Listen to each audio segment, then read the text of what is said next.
right there, Latin AP. Now that you have read all of book 1, 2, 3, 4, and 5.1 to 523, it's time to catch up with Caesar in Gaul. So, he just got back to Gaul. The ships, once they had been drawn up, in other words, beached, for the season. Once he had held the assembly of the Gauls at I always blow this name, Samarobrivae, because that year grain in Gaul, because of the droughts, had come out rather small. In other words, there was a famine. He, Caesar, was forced to station his army in winter quarters that otherwise than he had done in previous years. So you can't put them all together in the same spot like he did previously because there's not enough grain. And he had been forced to distribute his legions amongst several states. And now we get to a laundry list, okay?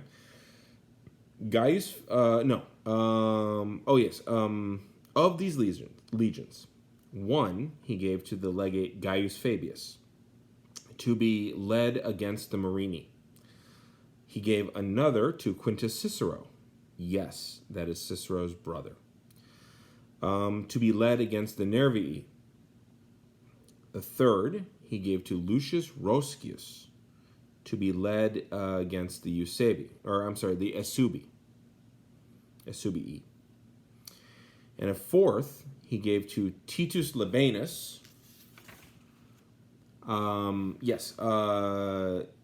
Now notice here, in the Remes, amongst the Remi, not against the Remi, amongst the Remi, which tells us something about the relationship. And he also gave the Titus Labienus to winter amongst the Remi in the territory of the Treveri. Okay, so there's a group within the Treveri that is friendly to the Romans. He placed 3 legions among the Bellovaci, so among, like in, not into, not against. And he put in charge of these Marcus Crassus as the quaestor. Yes, that Crassus. This is the son of the Crassus, the part of the triumvirate. And that after this year, he then sends the son to his dad, and then they both get killed. You might remember Serena and King Orodes.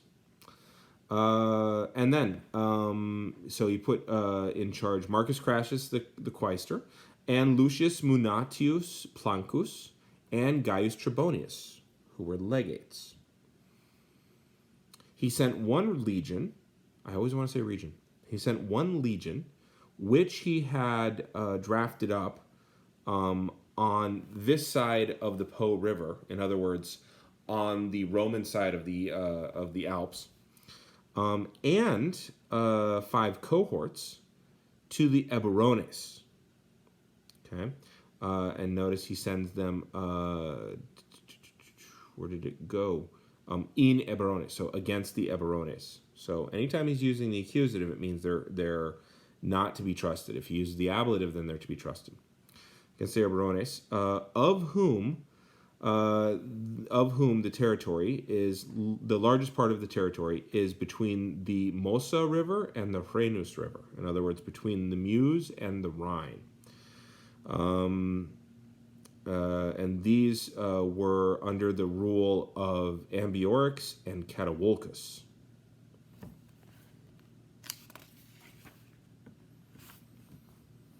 Over these soldiers, okay, and by the way, Ambiorix and Catuvolcus, these are the guys who are in charge of the territory up in that area, okay, and naming them lets you know that these are trusted peoples, okay,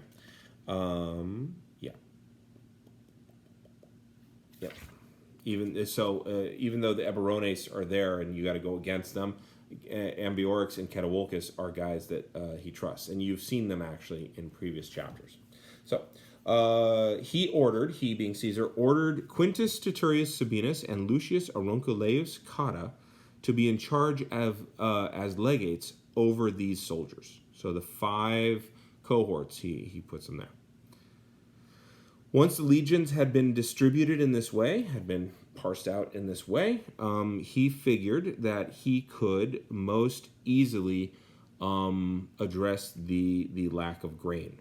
Okay, so if you put them all in one spot, it's going to destroy everybody's grain there, and there's going to be a rebellion because people get hungry, they get rebellious.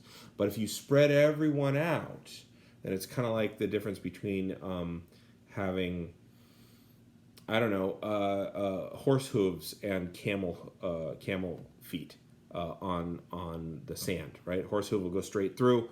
You've destroyed everything in that spot. Camel foot barely goes in because it's all spread out. So he spreads all these guys out so that everybody suffers a little, so that nobody suffers a ton, and they go past the point of like, that's it, we're rebelling. Moreover, moreover, the winter quarters of all of these legions, except for one, which he had given to Lucius Roscius, which was to be led in the most peaceful and tranquil area, they were located within 100,000 paces, which is 100 miles, of each other. Okay, so nobody is more than 100 miles from anybody else, except for Lucius Roscius. If you look on the map, you'll see he's way down there, and nobody bothers because he's in the most peaceful spot. Meanwhile, he himself, Caesar, until he learned that the legions had been settled and that the winter quarters had been fortified, he decided to stay in Gaul, which is rare. Normally, he goes back to Rome, and there's reasons for this that I cover in a podcast. All right, I'm going to hit the button.